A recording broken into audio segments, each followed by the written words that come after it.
All right, hello wine drinking people. Today is Friday, the 13th of August, and we've had a busy week here this week, let me tell you. I'm a little bit bushed. We got one more tasting to make it through tonight, and then tomorrow brown bag. I'm sorry, two more tastings to make it through until Sunday, my day off. So next week we got a couple of nice events. The best one, we just have a few seats for the Vintage Bordeaux tasting coming up next Friday, going back to 1949 with the Pichon Comtesse de Lalande. That should be fantastic. Only 4 seats left for that, folks. All right, now it's time for what I had to drink yesterday. And yesterday was a very busy day in the store, so I'll get right to it. We started out with the guys, my friends from Nobile Wine. Well, those of you that watched the show a few weeks ago know we're a little bit distraught with this company at the moment because some of their top wines they've decided to go restaurant only with. So whenever I look at a group of wines and I say, you guys won't give us your best wines, but you want us to sell this other crap, it's a little bit stressful and a little bit distressing to me. But I've let my feelings be known several times now. So the Farrier wines that they brought me were very good. Sauvignon Blanc and Semillon blends, the Hay Hook and the Andrion, Andrion. One of the most important things. Please, people, can we name the wine something that's easy to pronounce? Hey, guess what? These wines came from the same vineyard or the foot of the mountain where the Verite wines come from. All right, guess what? Verite's the wine that they won't sell retail anymore. Okay, sorry. I diverse. Anyways, the Farrier wine's pretty good. The Press House Red and the Continent's also pretty good. Cabernet Franc dominated wines. Please don't order any of these. I don't want to have to bring them into the store. But pretty good wines. I can't fuss with the quality coming out of Jess Jackson's portfolio. Just the people at the top and their marketing decisions. Okay, next up we had some wines from our friend Todd Whitman at Palm Bay. That's right, folks. We've had a couple of visits from Palm Bay this week.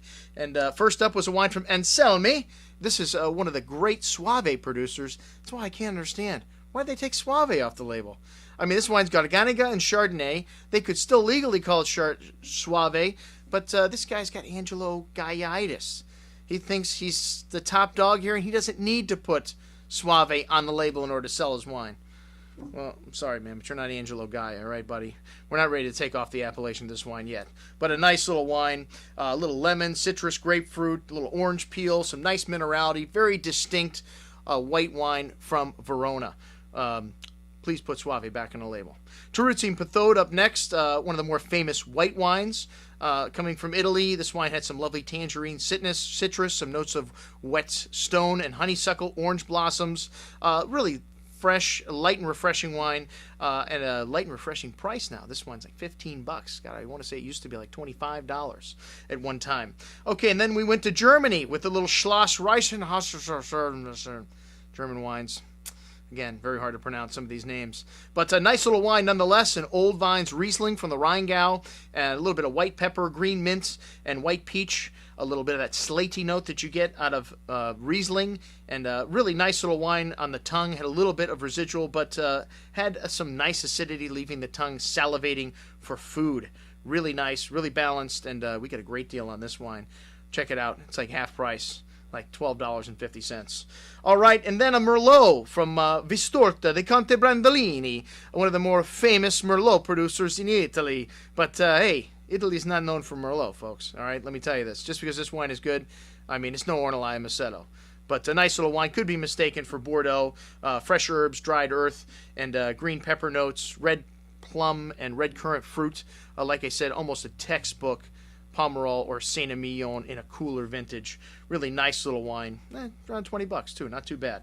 Okay, a few things from Hidalgo Imports up next. Hidalgo is a firm out of Spain. Actually, they're company, one of the famous sherry houses, and they also have an import arm of the company that brings in some pretty unique stuff from Spain into this country.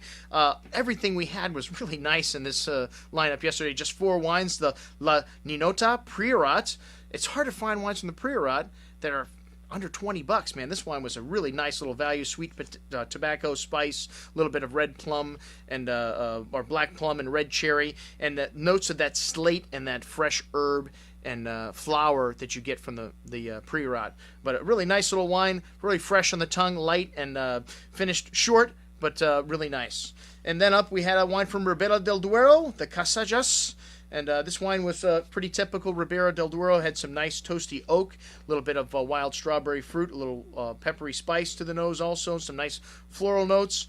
Good concentration, and this wine needs a steak, man. You know, one of the things when you get one of some of these old world wines in your mouth, you just think the tannins and everything else. You want some food, and rarely do they give you wine without food, or maybe a little jamon de serrano would be really nice with this.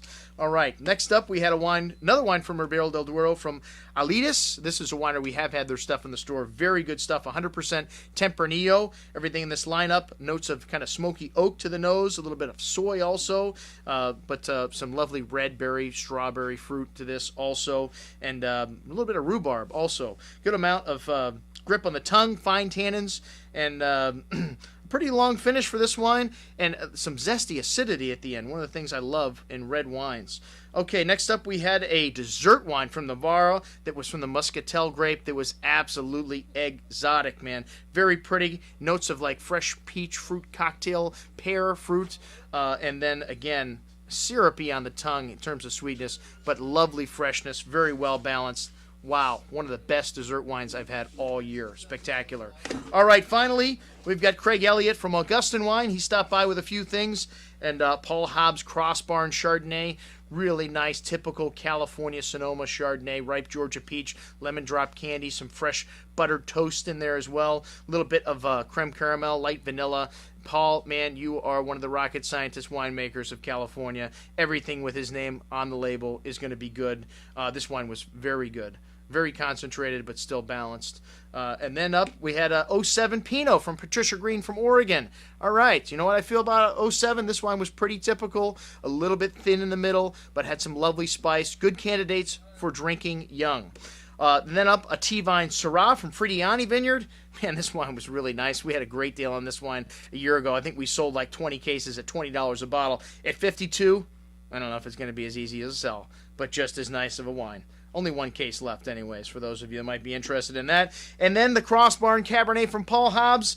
This wine had a nice hand of earth to this. One of the things I love about Cabernet Sauvignon, the herbaceousness of it, and then a little bit of a cigar box spice also. Fairly complex, a lot more going on than just red currant and cassis berry fruit here.